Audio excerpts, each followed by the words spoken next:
欢迎收看《国际大风吹》，每礼拜来探讨一个有意思的国际话题。中美洲的洪都拉斯2年前决定与中国建交，跟台湾断交，结束长达80年的邦交。不过到了上个月底，洪都拉斯举行总统大选，有望成为总统的2名候选人都喊出要跟台湾复交。只是呢，到现在选举已经结束超过10天了，计票结果却迟迟没有办法确定，让不少人质疑是不是有作票舞弊，甚至呢，执政党已经正式申诉，要求选委会认定大选结果无效。那这集呢，就来看看洪都拉斯为什么希望跟台湾复交？真的只是因为中国答应采购的白虾最后没有买吗？在选举结果有争议的情况之下，这一些喊出要复交的候选人，最后有办法当选吗？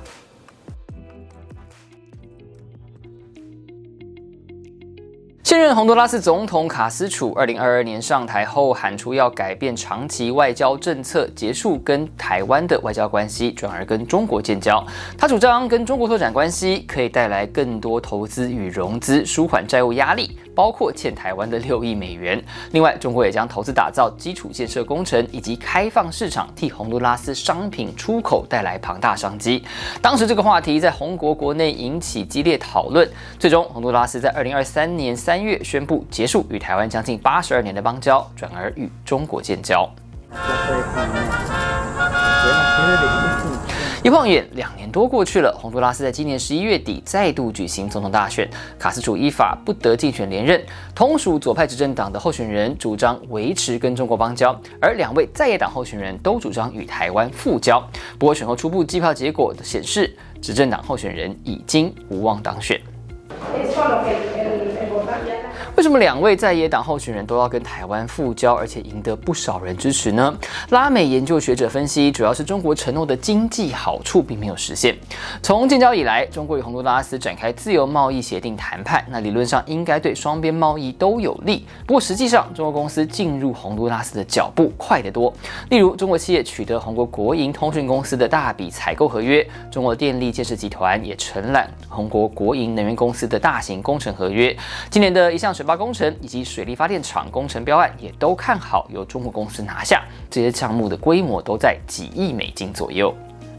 反过来说，洪都拉斯得到的经济利益却少得多。中国对洪国出口持续上升，洪国对中国出口却只有微幅增加。以2024年为例，洪都拉斯从中国进口额达到25.5亿美金，而洪都拉斯对中国的出口额却只有3590万美金，使贸易逆差持续扩大。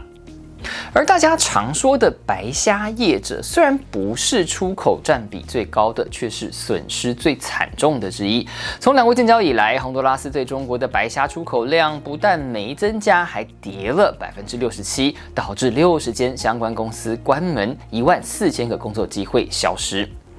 除此之外，当地报道指出，有许多中国零售业者在洪都拉斯全国各地展店，贩卖超低价的中国制商品。虽然对消费者来说，商品变便宜了，但对本土传统零售业者来说却难以竞争，营收大减。同时呢，来自中国的盗版假货、仿冒品也变多了，又成了另一个问题。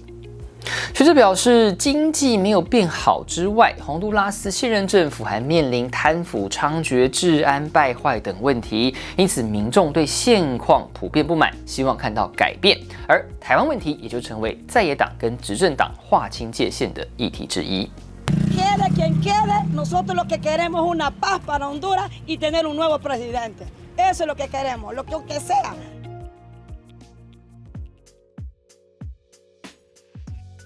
除了最切身的经济议题，这次洪都拉斯大选又掺杂另一项因素，就是来自美国的压力。美国总统川普在选前就警告，他力挺右派国家党的候选人阿斯夫拉，如果他没当选，美国会考虑撤销对洪都拉斯的援助。川普也说，如果把票投给另一位在野党候选人纳斯拉雅，将会导致左派继续执政。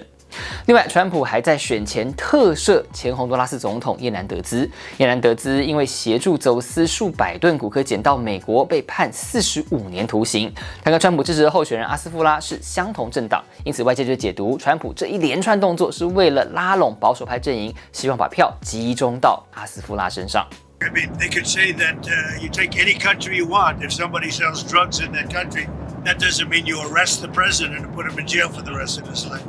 学者指出，美国对洪都拉斯来说还是有相当重要的地位。一方面，美国是洪都拉斯最大出口市场，而中国出口仅占总出口额的1%。另一方面，美国在移民、区域安全等议题上也跟洪都拉斯息息相关。The current Honduran government has gone to extraordinary lengths to try and maintain a positive relationship with the Trump administration, right? I mean, they cooperated on immigration things. They were a bridge to deportations to Venezuela, right? They have not been, outspoken against big U.S. policies. 因此，跟台湾复交除了经济因素，也是对美国传达友好的讯息。尤其在川普比前任美国政府更加重视西半球的外交政策之下，红国非常需要这个伙伴。不只是台湾复交，像美国最近与委内瑞拉关系恶化，红国2位在党候选人也都宣示，如果当选，要切断跟美国的关系。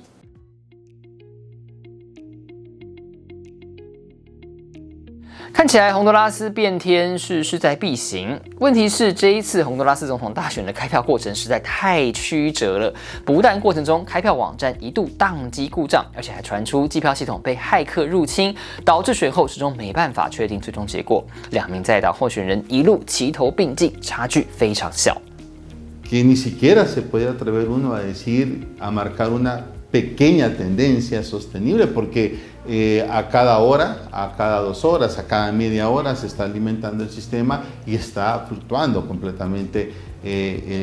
la marcación de los votos entre un candidato y otro candidato. 截至12月9号的官方数据是已经开出99.4%的选票，川普支持的右派候选人阿斯夫拉暂时领先另一位在党候选人纳斯拉雅，差距大约是4万票。然而有14.5%的计票单出现不一致的问题。暂时落后的纳斯拉雅宣称大选计票有问题，他才是赢家。执政党也支持这个说法，并且向国家选委会提出正式申诉，以外国干预选举以及投票计票过程有重大瑕疵等理由，要求选委会认定这次大选无效，要重新举行大选。部分国会议员也跳出来表态说，要是最后大选结果要交由国会认定，他们绝对不会认证。Y esto está creando una incertidumbre, duda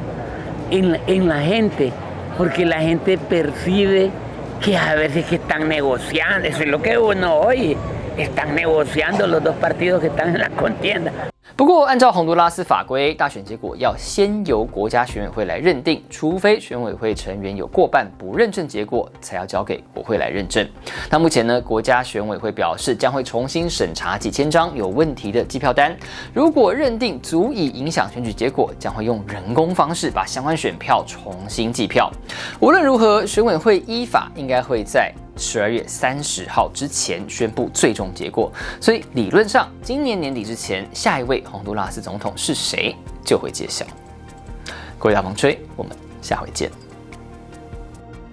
片我来补充一下，拉美专家说呢，不论最后是哪一位在野党候选人当选，恐怕都会面临来自中国的强大压力，要求新政府维持邦交，不要跟台湾复交。